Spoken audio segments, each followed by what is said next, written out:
Assalamualaikum warahmatullahi wabarakatuh. Bismillahirrahmanirrahim. Alhamdulillahi rabbil alamin. Wa afdalus salati wa atammu taslimi ala sayyidina Muhammadin wa ala alihi wa sahbihi ajma'in. Rabbi shrah li sadri wa yassir li amri wahlul 'uqdatam min lisani yafqahu qawli.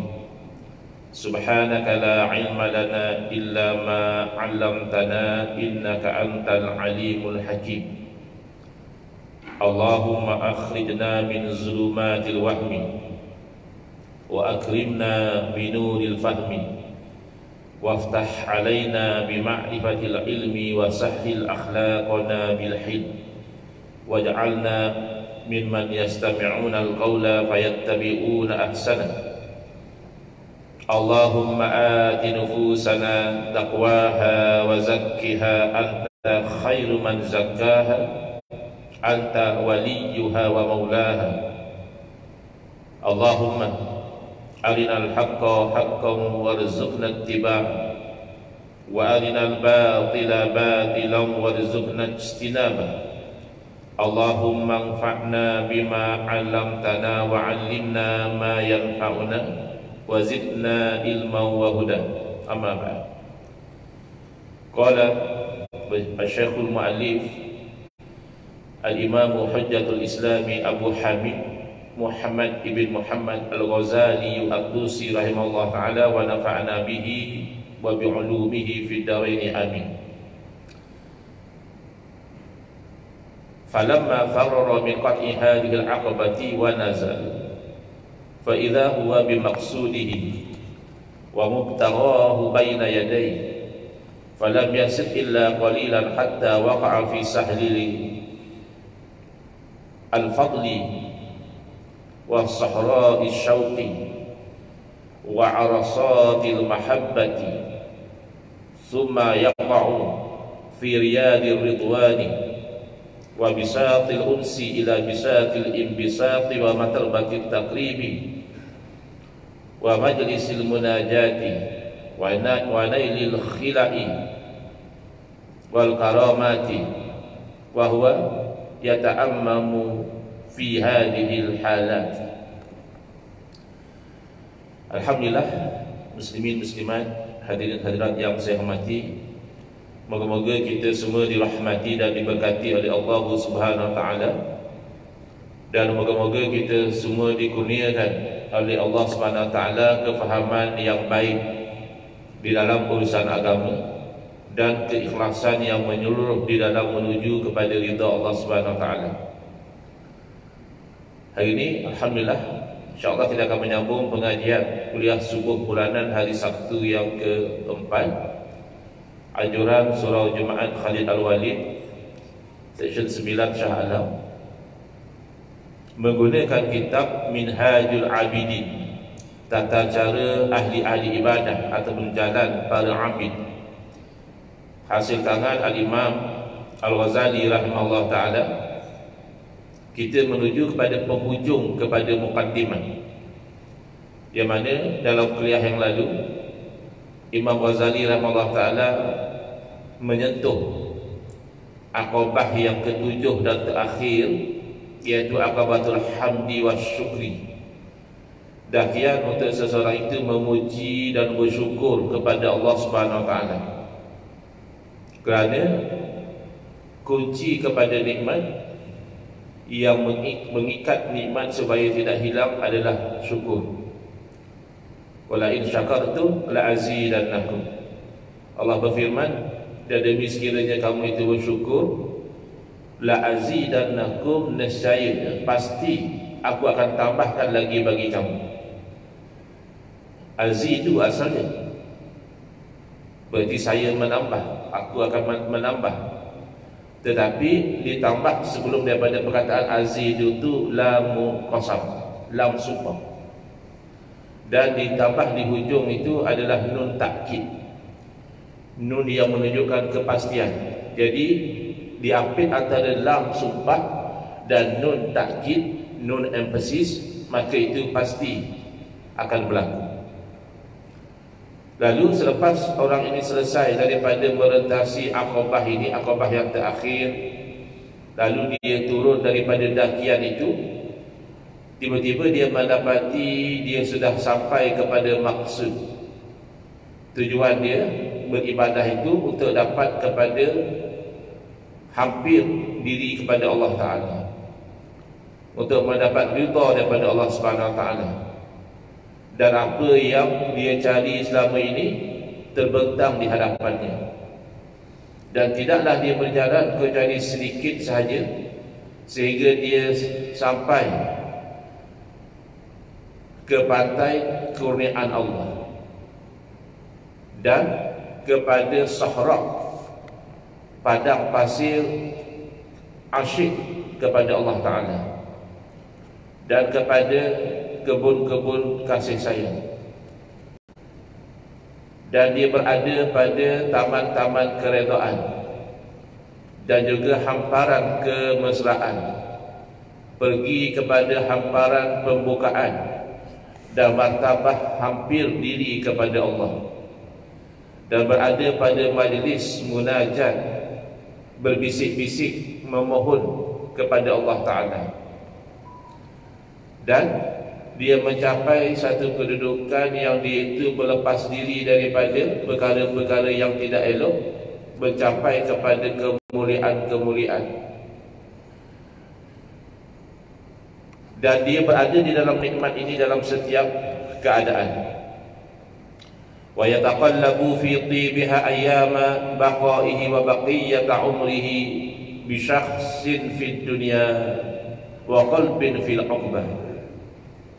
Lalu dia itu berbolak-baliklah di dalam keelokan hari-hari yang dia itu masih lagi hidup di dunia, dan apa yang tersisa dari umurnya dengan tubuh badannya itu masih lagi di dunia, sebab masih ada umur lagi, tapi hatinya sudah sampai ke akhirat.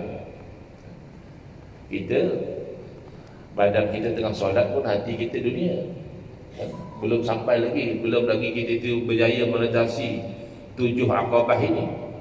Ini cerita dia orang yang sudah berjaya. Tubuh badan dia masih di dunia, masih di pejabat, masih di kedai, masih di jalan raya, tapi hatinya sentiasa ke akhirat.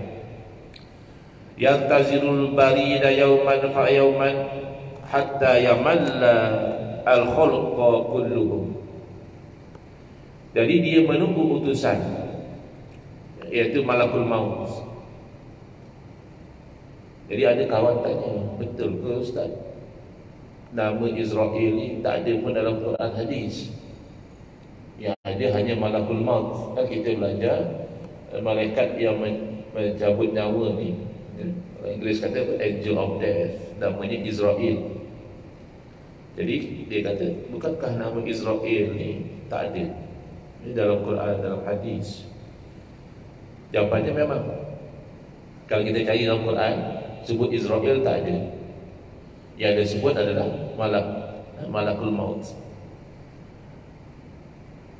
malaikat yang menjalankan tugas berkaitan dengan kematian, mencabut nyawa. Tapi kenapa kalau kita baca dalam buku-buku agama nama 10 malaikat akan disebut Israel? Kerana memang ada perkhabaran demikian. Tapi ini kan Israeliat, ini kan perkhabaran daripada orang-orang Yahudi. Kenapa? Kerana nama sebenar malaikat itu tidak termasuk di dalam usul akidah, tidak termasuk dalam perkara pokok. Yang perkara pokok ialah kita wajib beriman adanya makhluk Allah yang tidak lelaki, tidak perempuan. Dan kalau orang-orang Kristian, dia bayangkan malaikat itu perempuan. Angel tu adalah anak-anak perempuan Allah, kata dia. Itu salah. Akidah macam tu membawa kepada kufur. Ada pula Allah ada anak. Kemudian malaikat itu bilangannya hanya Allah Ta'ala yang maha mengetahui. Cuma yang wajib kita tahu 10 tu. Tapi apakah nama malaikat yang ditugaskan mencabut nyawa itu? Adakah Israel ataupun nama yang lain? Itu bukan perkara pokok. Makanya ahli-ahli tafsir dalam tafsir mereka lenient, mengambil kira juga perkhabaran daripada Bani Israel, kerana inilah panduan daripada Nabi sallallahu alaihi wasallam, hadithu an Bani Israel wala haraj. Ceritakanlah sesuatu datang daripada Bani Israel itu tak ada masalah. Tapi jangan kita benarkan, terus-terus kita dengar orang Bani Israel cerita gitu, terus kita kata betul, jangan. Kenapa? Kerana perangai orang Bani Israel ni biasa juga mereka itu menokok tambah, mengubah-ubah ajaran yang dibawa oleh Rasul mereka. Kalau kita kata ya betul, kot-kotlah mereka dah ubah. Tapi jangan pula kita dustakan, kerana mereka ini ahlul kitab. Tidak mustahil apa yang mereka beritahu itu memang benar, disampaikan oleh Rasul mereka. Jadi kita asalkan tawakuf. Jadi kecuali ada dalil yang jelas di dalam sumber hukum kita, Quran hadis kita, yang memberi sokongan terhadap perkhabaran tadi, jadi kuat baliklah. Sebab ada bukti dalam Quran hadis yang membenarkan. Atau sebaliknya, ada bukti dalam Quran hadis yang mendustakan perkhabaran mereka. Itu kita kena kata tak betul lah. Sebab Quran hadis dah mendustakan apa yang mereka beritahu. Tapi kalau tidak ada, contohnya macam nama Israel, tak ada dalam Quran hadis kata nama lain, bukan nama Israel. Tidak ada juga dalam Quran hadis mengatakan ia memang namanya Israel. Maka khabaran tadi itu boleh disebut begitu. Kalau kita tidak tafsir, disebut Israeliat, tapi dalam keadaan yang kita sedar panduan tadi. Kalau Israeliat itu telah disangkah oleh Quran hadis, kita tolak. Kalau Israeliat itu dibenarkan oleh Quran hadis, diterima. Kalau Israeliat itu tidak ada approval dan tidak ada juga denial, maka itu adalah kemungkinan benar masih ada, kemungkinan salah masih ada. Jadi ini bukan perkara asas akidah. Jadi orang ni bila dia sudah melintasi 7 Aqabah ni, dia rasa dah tak sabar lagi nak tinggalkan dunia, sehingga dia merasa bosan terhadap makhluk ni. Dulu jangan, tak jumpa kawan, tak mengetih, tak menyembang, boring. Saat-saat call kawan, jom tepi kedai Mama. Elok pula kawan hantar video semalam, kata dia kat kedai Mama, dekat tempat ayam goreng tu tikus tengah makan. Taubat dah seminggu kot tak pergi kedai Mama, lepas tu pergi balik. Orang kalau dah tak pergi kedai Mama ni susah nak tinggal. Tapi kalau sudah sampai kepada peringkat macam ni, dia sudah bosan dengan manusia. Wa yastakziran dunia, bahkan dia merasa jijik dengan dunia ni. Yang orang duk berebut, yang orang duk kulun, dia dah rasa jijik. Wa yahinna ilal mauti, dan dia sudah cenderung kepada kematian, duk tunggu. Wa yastakmila syauqa ilal mala'il a'la, dan sempurnalah rasa rindu dia kepada Allah Subhanahu Wa Taala, alam yang tinggi. Dia dah tak pandang dah kepada dunia ni, hanya kan jasad dia masih di sini. Fa idza huwa bi rusuli rabbil alamin ilaihi, bila tiba masanya, maka datanglah utusan-utusan Allah Subhanahu Wa Taala kepadanya.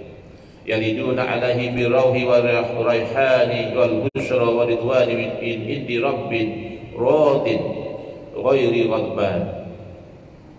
Jadi pada mereka nanti bila nak mencabut roh orang yang beriman, yang soleh, seolah-olah mendatangkan perkhabaran yang gembira, wangi-wangian keredaan daripada Tuhan yang redha, tidak murka kepada dia. Fayanqulunahu fi tibatin nafsi wa tamamil bishri wal unsi min hadhihi ad-daril faniyati al-muftinati ila al-hadratil ilahiyyati wa mustaqarri riyadil jannah.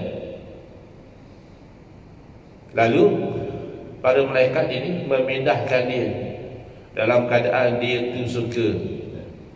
Ramai daripada kita ni risaulah kalau nak berpindah alam ni, takut, sedih, bimbang. Tapi orang yang sampai kepada keadaan macam ni, dia bahkan merindui saat itu.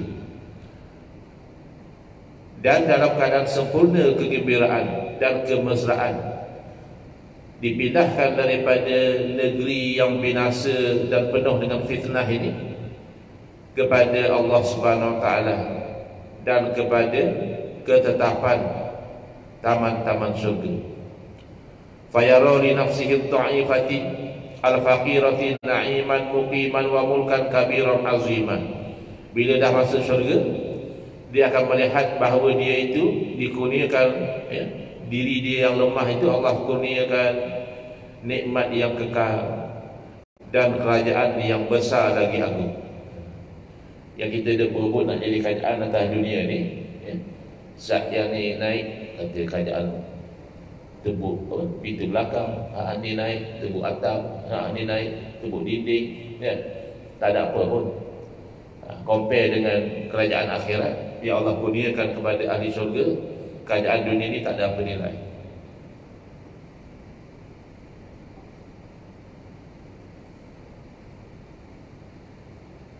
Wa yabqa hunalika bin sayyidihi ar-rahim al-mutafaddil al-karim jalla zikruhu min al-lutfi bihi wal 'athfi wat tarhibi wat taqribi wal in'ami wal ikrami ma la yahidu bihi wasful wasifina wa na'tun na'itin. Lalu di sana dia berjumpa kurniaan daripada Tuhannya. Allah kurniakan kepada dia, Allah yang maha pengasih, yang maha pengurnia, yang maha pemurah, yang maha agung sebutannya, daripada segala macam kelembutan dan juga kasih sayang, dan juga tarhib, nak kata apa ya? Macam welcome lah. Welcome dalam bahasa Melayu apa ya? Welcome dalam bahasa Melayu, Arab, tarhib, mengalu-alukan, alu-aluan lah, diterima, dan penghampiran dan kurniaan nikmat, dan juga dimuliakan, yang mana kalau kita nak cerita tak mampu diceritakan oleh sesiapa pun. Nak sifatkan nikmat syurga itu tak mampu. Bahwa fi kulli yaumin fi ziyadatin ila abadil abidin, dan orang ini pada setiap hari ditambah lagi nikmatnya selama-lamanya. Fayalaha min sa'adatin azimah, maka alangkah hebatnya kebahagiaan yang agung ini. Kita bahagia atas dunia ini sementara, sekejap bahagia, sekejap derita, sekejap gembira, sekejap sedih, sekejap suka, sekejap marah. Tapi di akhirat kebahagiaannya itu berkekalan. Wa ya laha min daulatin aliyatin, dan betapa hebatnya kerajaan yang tinggi di dalam syurga. Wa ya lahu min 'abdin mas'udin wa mri'in maghbutin wa sya'nin mahmudin wa tuba lahu wa husnu ma'ab. Dan betapa dikurniakan baginya hamba yang dibahagiakan hidup dia, orang yang dicemburui kebahagiaan dia dan keadaan yang terpuji, maka beruntunglah baginya, dan itulah keelokan tempat kembali syurga. Jadi kita atas dunia ni tinggal tak berapa hari lagi singgah di dunia ni. Jadi kita akan berpindah ke alam barzakh. Daripada alam barzakh, yang dalam kuliah subuh ni belum pindah alam barzakh, ya. Hanya pindah ke alam mimpi. Kuliah subuh ni agak mencabar untuk kita stay awake. Belum berpindah alam barzakh lagi. Tapi kita akan berpindah ke alam barzakh, kemudian ke alam akhirat. Dua pilihan. syurga atau neraka. Itu masalahnya. Kadang-kadang orang fikir kalau ada third option pun masih okey lah. Kalau kita tak mampu masuk syurga pun, asal jangan masuk neraka pun okey lah. Tak ada. Dia tak ada third option. Nas'alullah al-barr rahimah subhanahu wa ta'ala ayyamunna alaina wa alaikum bihadhihi ni'matil azimati wal minnatil jasimati. Amin. Jadi ini doa daripada Imam Ghazali rahimahullah ta'ala. Maka kami memohon kepada Allah yang maha elok dan maha pengasihani subhanahu wa ta'ala, bahawa Allah mengurniakan kepada kami dan kepada kamu. Moga-moga kita ni termasuk dalam orang yang didoakan oleh Imam Ghazali rahimahullah ta'ala, supaya Allah mengurniakan nikmat yang agung ini dan kurniaan yang besar ini. Wa ma dzalika 'ala Allahi bi'aziz. Yang demikian itu bukan satu perkara yang susah untuk Allah. Kalau kita, mungkinlah kita fikir dengan kita kurang ibadah, dengan kita tu buat maksiat, kau nak dapat kurniaan macam tu tak layak. Tapi untuk Allah tak ada masalah. Allah boleh kurniakan bukan dengan kelayakan kita, tapi dengan rahmat Allah. Wa alla yaj'alana minal ladzina la nasiba lahum min hadzal amri illa wasfun wa sama'un wa ilmun wa tamannin bila ittifaq. Dan moga-moga Allah tidak menjadikan kita daripada golongan yang tidak ada habuan daripada ganjaran yang baik ini, kecuali hanya dengar saja orang cerita, hanya tahu, hanya berangan-angan, tapi tak ada faedah. Moga-moga Allah jangan jadikan kita begitu. Wa alla yaj'ala ma ta'allamnahu minal ilmi hujjatan alaina yaumal qiyamah. Dan yang kita bimbang adalah ilmu yang kita belajar. Kan orang suka kalau jadi alim, jadi ulama, bagus. Tetapi kita tidak mahu Allah jadikan apa yang kita belajar daripada ilmu itu hujah ke atas kita pada hari kiamat. Yang tu pula yang akan dibawa. Kau tahu, tapi kau buat macam ni kenapa? Yang si dia tu dia buat sebab dia pun tak tahu kata salah. Kau tahu, bahkan kau menyampaikan, kenapa kau jadi macam ini? Kita nak supaya ilmu tu jadi hujjatun lana, hujah yang membela kita. Ibarat kata, kalau ilmu tu hari akhirat jadi pendakwa raya, dakwa kita jenuh. Kita nak ilmu tu jadi peguam bela, membela kita pada hari akhirat. Wa ayuwaffiqana jami'an lil amali bizalika. Dan moga Allah memberi taufik kepada kita semuanya untuk beramal dengan yang demikian itu. Wal qiyami bihi kama yuhibbu wa yarda. Dan moga-moga kita ni bila kita tahu satu ilmu, Allah jadikan kita itu mampu menegakkan ilmu itu sebagaimana yang Allah kasih dan Allah redha. Innahu arhamur rahimin wa akramul akramin. Wa sallallahu ala sayyidina Muhammadin wa ala alihi wa sahbihi wa sallama wa syarrafa wa karram. Sesungguhnya Allah Ta'ala lah yang paling mengasihani, yang paling pemurah, dan Allah berselawat ke atas penghulu kita Nabi Muhammad dan juga ke atas keluarga baginda sallallahu alaihi wasallam. Fahada huwa tartibul ladzi alhamani maulaya fi tariqil ibadah. Tadi Imam Ghazali mengatakan, maka inilah dia susunan yang Allah memberi ilham kepadaku di dalam jalan ibadah. Jadi ilham ni dia bukan sumber hukum. Ada orang apa ni sikit-sikit ilham ya. Ilham ni hanya Allah melorongkan seseorang itu melakukan sesuatu yang baik, yang mendapat ridha Allah ya. Jadi apa yang Imam Ghazali cerita daripada akabatul ilmi, kena ada ilmu, akabatul taubati, kena bertaubat, itu semua sudah ada sumber dalam Quran hadis. Cuma susunan tu satu persatu itu yang Allah kurniakan ilham kepada beliau menerangkan 7 dakian yang orang itu kalau nak menjadi ahli ibadah dia kena berjaya. Fa'lamil ana bi taufiqillah, maka ketahuilah sekarang dengan taufik daripada Allah Ta'ala, annal hasila minal jumlati sab'u aqabat, maka yang terhasil secara keseluruhannya ada 7 dakian.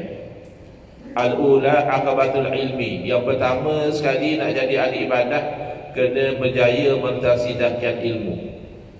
Jangan sebahagian daripada ahli masyarakat bila nak berubah daripada kelalaian, dulu tak hirau agama, nak kembali kepada agama, dia skip akabah yang pertama. Dia terus pergi pada beramal, dia terus pergi pada berjuang, dia terus pergi kepada bahkan berceramah, YouTube dan sebagainya. Sedangkan akabah pertama dia masih belum lalui. Ini yang jadi gagal. Ini yang jadi kadang keluar macam-macam fatwa yang mengelirukan. Sebab tu kita nak jadi ahli ibadah berilmu dahulu. Apatah lagi nak jadi ahli dakwah, apatah lagi nak jadi mufti. Nak jadi ahli ibadah saja kena ada ilmu. As-sadiyatu aqabatu taubati, dan yang kedua adalah dakian taubat. Kerana kita ibadah nak dapat ridha Allah. Macam mana nak dapat ridha Allah? Kita tak settle lagi masalah dosa-dosa kita dengan Allah Ta'ala tu. Ibarat orang lah, kalau dia tu nak berbaik, sedangkan dulu ada dia tipu orang tu, fitnah orang tu, dia tak ada minta maaf lagi. Macam mana? Taubatlah dahulu. Asal satu akabatul awaiqi. Yang ketiga, dia kena berjaya melintasi akabah perkara yang menghalang daripada beribadah, iaitu dunia. Yang kedua, manusia. Yang ketiga, syaitan. Yang keempat, nafsu. Ar-rabi'atu akabatul awaridi. Yang keempat adalah dakian perkara-perkara yang selalu mendatangi dia, musibah-musibah, risiko-risiko, bahaya-bahaya dan sebagainya. Urusan rezeki. Al-khamisatu akabatul bawa'is. Jadi sebagai manusia, dia perlu ada mendaki dakian perkara yang boleh motivate dia. Apa dia? Iaitu ar-raja'u wal khawf. Manusia ni dia terbang menuju pada ridha Allah dengan 2 sayap ni. Satu sayap takut kepada murka Allah, dan satu sayap lagi harap kepada ridha Allah.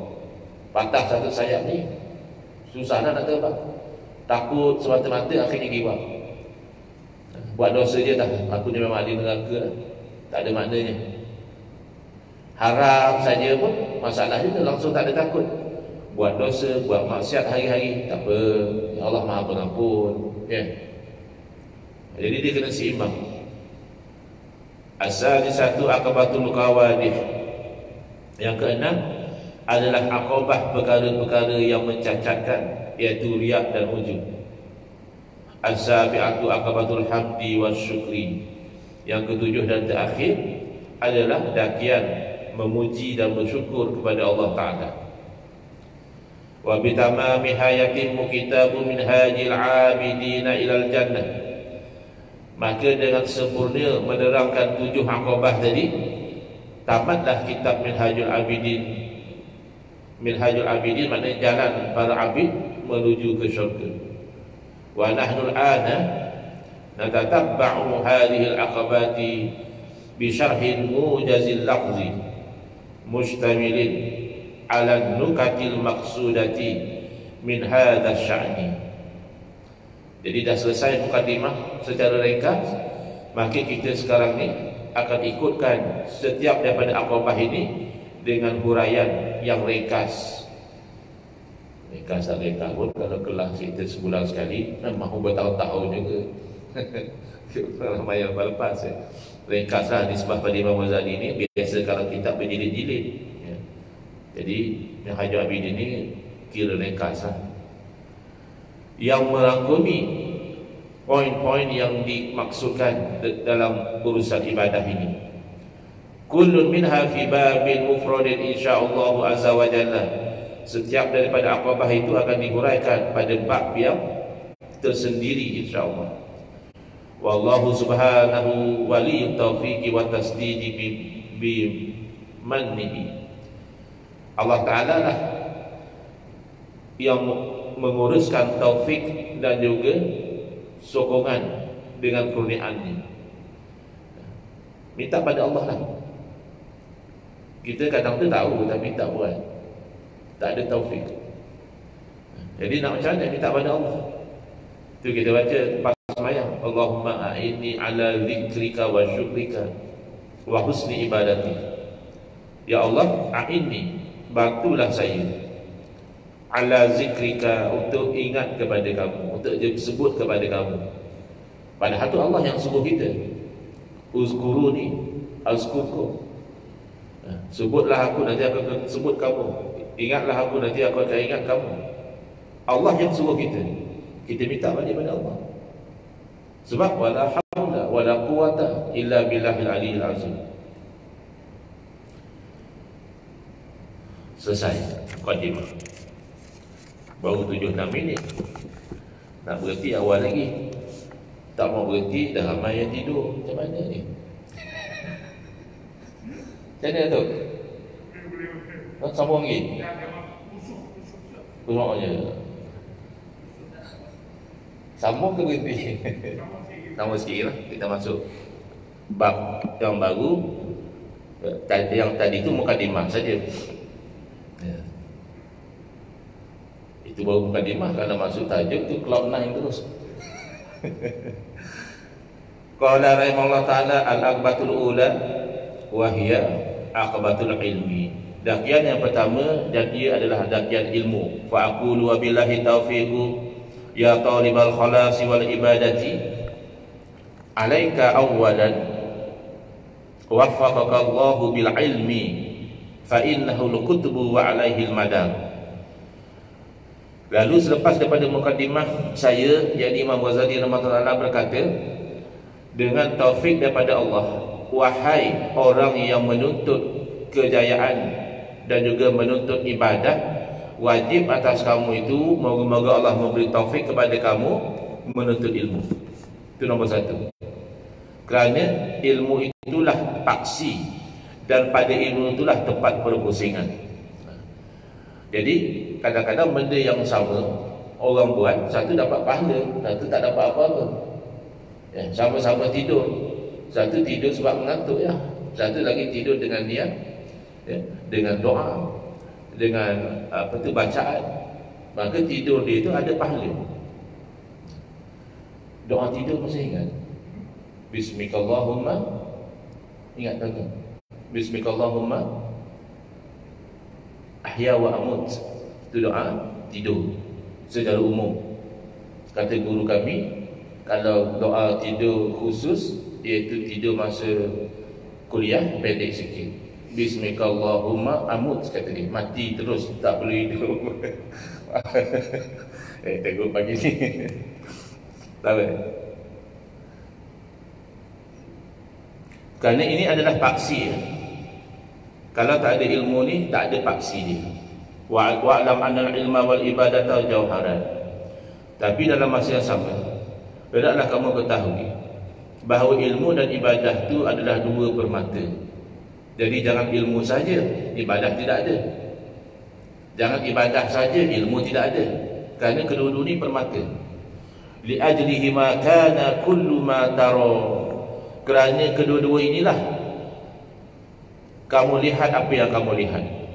Wa tasma'u min tasnifil musannifina wa ta'limil muallimin wa wa'zil wa'izin. Kerana ilmu dan ibadahlah kamu itu mendengar karangan-karangan orang yang mengarang. Kamu mendengar pengajaran daripada orang yang mengajar, dan kamu mendengar nasihat daripada orang yang menasihati kerana ilmu dan ibadah. Bal bi ajlihi ma unzilatil kutubu wa ursilatir rusul. Bahkan kerana ilmu dan ibadahlah diturunkan kitab-kitab dan diutuskan para rasul kerana ilmu dan ibadah. Bal li ajlihi ma khuliqatis samawati wal ardu wa ma fihinna minal khalqi. Bahkan kerana kedua-duanya lah, kerana ilmu dan ibadah lah diciptakan langit dan bumi. Dan apa antara keduanya daripada makhluk itu kerana ilmu dan ibadah. Mana dalil? Kadang orang dengar-dengar dia kata, Imam Ghazali kata dunia ini, langit bumi ini, makhluk ni dicipta kerana ilmu dan ibadah. Mana dalilnya? Wa ta'ammal ayataini fi kitabillah azza wa jalla. Ini dalilnya. Perhatikanlah kata Imam Ghazali dalam Quran. Dua ayat. Ihdahuma, salah satu daripada dua ayat itu, qauluhu jalla zikruhu, Allahu alladhi khalaqa sab'a samawati wa minal ardi mislahun yatanazzalul amru bainahunna lita'lamu anna Allah ala kulli syai'in qadir wa anna Allah qad ahata bi kulli syai'in ilma. Maka fa bi hadhil ayati dalilan ala syarafil ilmi la siyama ilmu tauhid. Ayat yang pertama yang menunjukkan bahawa langit dan bumi ini dicipta kerana ilmu, iaitu firman Allah Ta'ala yang bermaksud Allah lah yang menciptakan 7 lapis langit, dan daripada bumi juga seumpama itu, mana 7 lapis bumi. Turun perintah daripada keduanya, li ta'lamu, supaya kamu ada ilmu. Jadi jelas ya, Imam Ghazali sebut ciptaan langit dan bumi ini supaya kita ada ilmu. Ilmu apa? Anna Allah ala kulli syai'in qadir. Pertama, supaya kamu ada ilmu bahawa Allah Ta'ala maha berkuasa atas setiap sesuatu. Wa anna Allah qad ahata bi kulli syai'in ilma. Ilmu yang kedua, bahawa Allah Ta'ala itu meliputi ilmunya akan setiap sesuatu. Jadi Allah cipta langit dan bumi 7 lapis, dan Allah ciptakan setiap sesuatu antara keduanya itu supaya kamu tahu Allah maha berkuasa dan Allah maha mengetahui. Jadi kata Imam Ghazali, bermadailah ayat ini menjadi dalil atas betapa mulianya ilmu, lebih-lebih lagi ilmu tauhid. Kan tahu Allah maha berkuasa itu ilmu tauhid, tahu Allah maha mengetahui itu ilmu tauhid. Jadi kerana ilmu tauhid inilah Allah ciptakan langit dan bumi. Wal ayatus saniyatu, ayat yang kedua nak menunjukkan bahawa penciptaan ini adalah kerana ibadah, iaitu qauluhu jalla min qailin wa ma khalaqtul jinna wal insa illa liya'budun. Tidaklah aku ciptakan jin dan manusia kecuali mereka itu beribadah, menyembah kepada aku. Jadi ayat yang pertama bukti bahawa penciptaan ini adalah kerana ilmu, dan ayat yang kedua bukti bahawa penciptaan ini adalah kerana amal, ilmu dan amal. Wa kafa bi hadhihi al-ayati dalilan ala syarafil ibadati wa luzumil iqbali 'alaiha. Maka memadailah ayat yang kedua ini menjadi dalil atas kemuliaan ibadah dan kewajipan kita itu menghadapkan kepada ibadah. Fa'azim amroini, kalau begitu kamu kena membesarkan dua urusan ini. Humal maqsudu min khalqid daraini, kerana ilmu dan ibadah inilah tujuan daripada penciptaan dua negeri, dunia dan akhirat. Fahaqqan lil 'abdi alla yashtaghila illa bihima, maka menjadi satu kewajipan bagi hamba itu dia tidak menyibukkan diri dia kecuali dengan dua ni. Nak sibuk, sibuk untuk ilmu. Nak sibuk, sibuk untuk ibadah.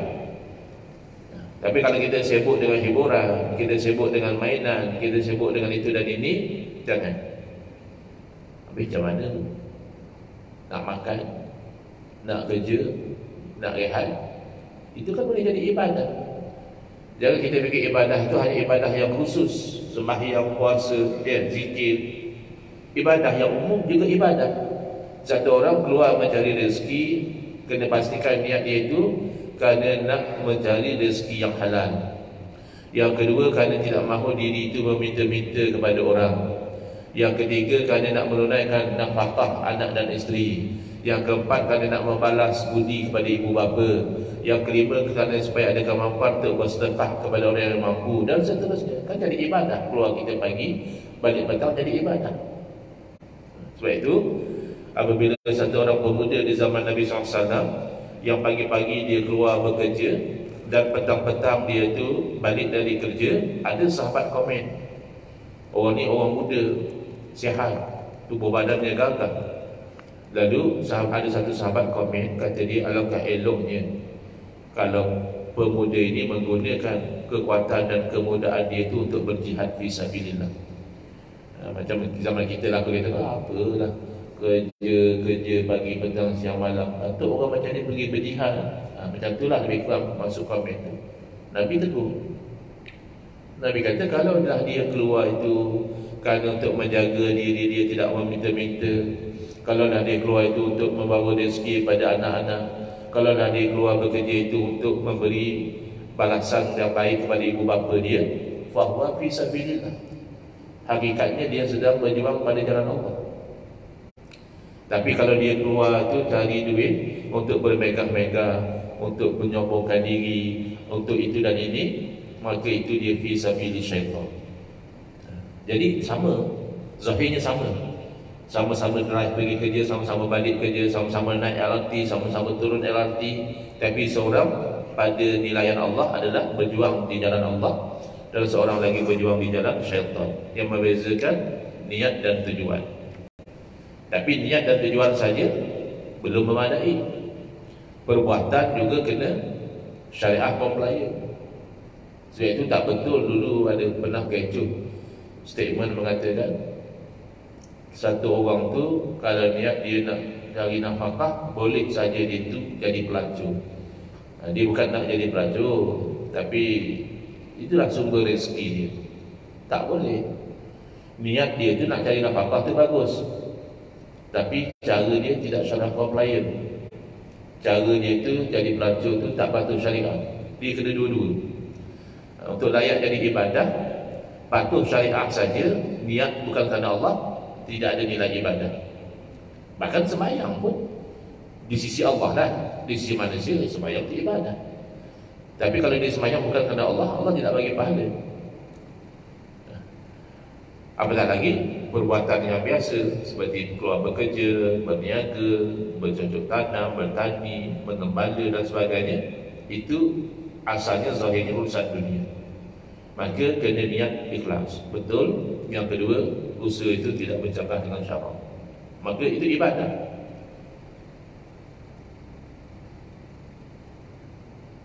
Wala yanzura illa fihima. Tak perlulah nak mengkaji sangat kecuali dalam dua perkara ini.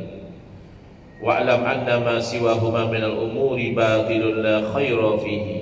Dan ketahuilah bahawa selain daripada ilmu dan ibadah, itu adalah perkara yang batil, yang tidak ada kebaikan. Walahun la hasila lahu. Dan merupakan perkara yang lawa, yang sia-sia, yang tidak membawa hasil. Wallahu a'lam. InsyaAllah kuliah yang akan datang kita akan sambung di muka surat 13 ya. Tahun depan lah ya, InsyaAllah sambungkan. Bismillahirrahmanirrahim. Alhamdulillahirabbil alamin. Wassalatu wassalamu ala asyrafil anbiya'i wal mursalin wa ala alihi wa sahbihi ajma'in.